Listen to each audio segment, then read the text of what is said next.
С 6 по 12 мая 2021 года Самарская областная детская библиотека проводит всероссийскую просветительскую акцию «Читаем детям о войне». События той страшной Великой Отечественной войны должны переходить из поколения в поколение, чтобы юные ребята, сегодняшние дети, знали о той страшной войне, о тех солдатах, которые совершили подвиги, о их подвигах и о наших защитниках. Сегодня мы с вами будем читать рассказ «Маленький солдат» Андрея Платонова. Недалеко от линии фронта, в уцелевшем вокзале, спали вповалку красноармейцы. На их лицах было написано блаженство сна.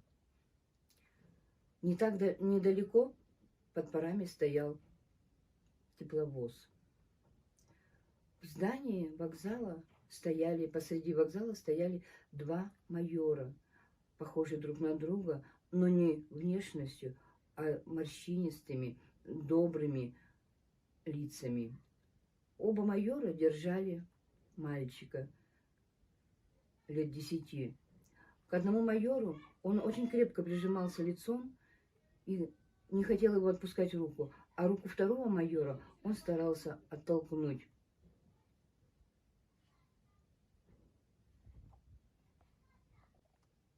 Его маленькое лицо, худое, обветренное, но не истощенное, приспособленное, уже привычное к жизни, обращено теперь к одному майору.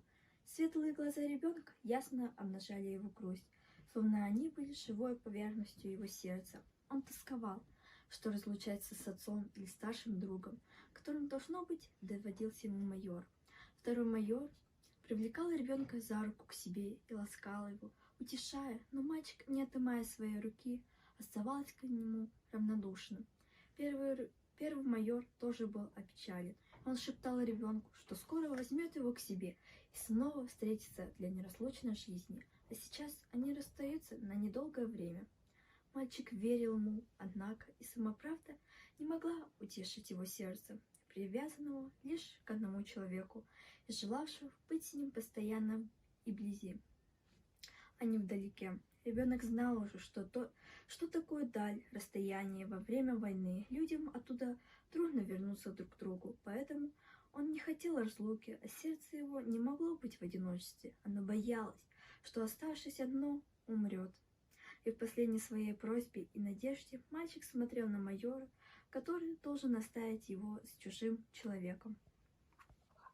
«Ну, Сережка, прощай пока», — сказал тут майор, которого любил ребенок. «Ты особо воевать не старайся. Подрастешь, тогда будешь. Не лезь на немца и береги себя, чтобы я тебя живым и целым нашел. Ну чего ты, держись, солдат». Сережка заплакал.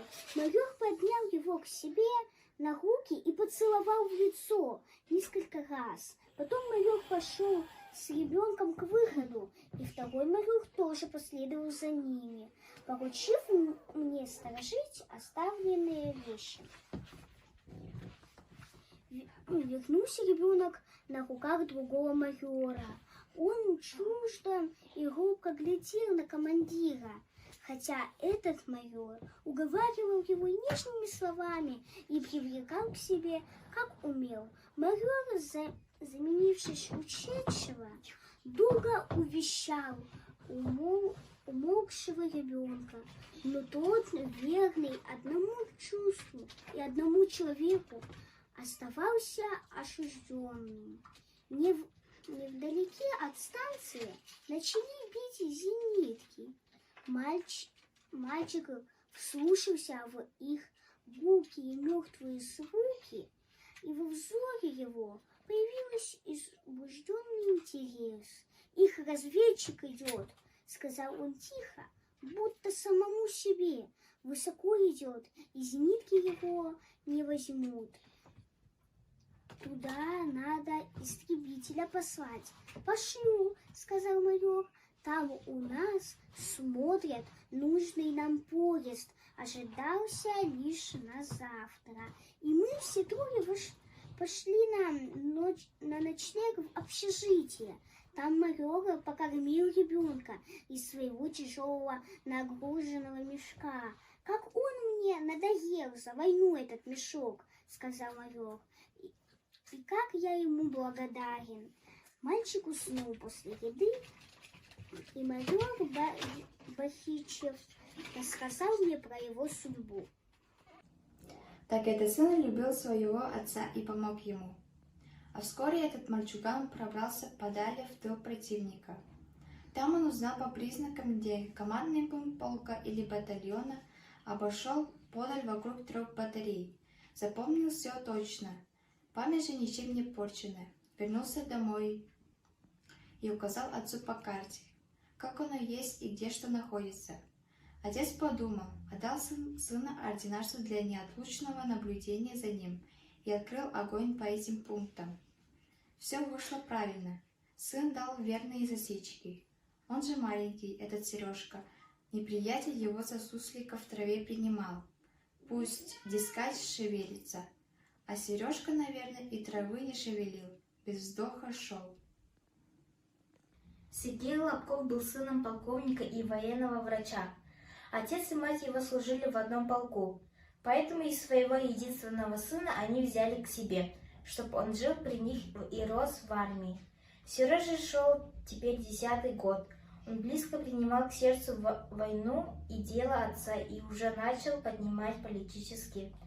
Для чего нужна война? И вот однажды он услышал, как отец говорил в блиндаже с одним офицером и заботился о том, что немцы при отходе обязательного взорвут боезапас его полка. Полк до этого вышел из немецкого охвата, с поспешностью, конечно, и оставил у немцев свой склад с боезапасом. А теперь полк должен был пойти вперед и вернуть утраченную землю и свое добро на ней, и боезапас тоже, в котором была нужда. Они уж и провод в наш склад, наверное, подвели. Видают, что отойти придется, сказал тогда полковниц отец Сережи. Сергей выслушался и сообразил, о чем заботится отец.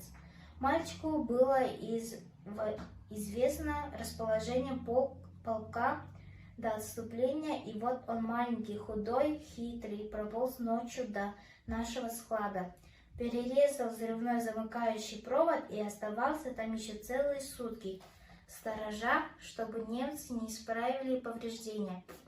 А если исправят, то чтобы опять перерезать провод. Потом полковник выбил оттуда немцев, и весь склад целыми перешел в его владение. Отгинаться мальчишка тоже обманул. Или так сказать, совратил. Раз он повел его куда-то, и вдвоем они убили немца. Неизвестно, кто из них. Но позицию нашел Сергей. Так он и жил в полку при отце с матерью и с бойцами. Мать, видя такого сына, не могла больше терпеть его неудобного положения.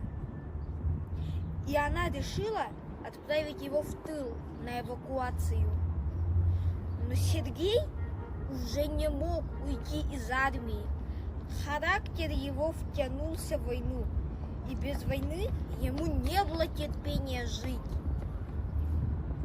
И он говорил тому майору, заместителю его отца, Володе Савельеву, который ушел, что в тыл он не пойдет, а лучше скроется в плен к немцам и узнает у них все, что надо, и снова вернется к отцу, когда мать по нем соскучится.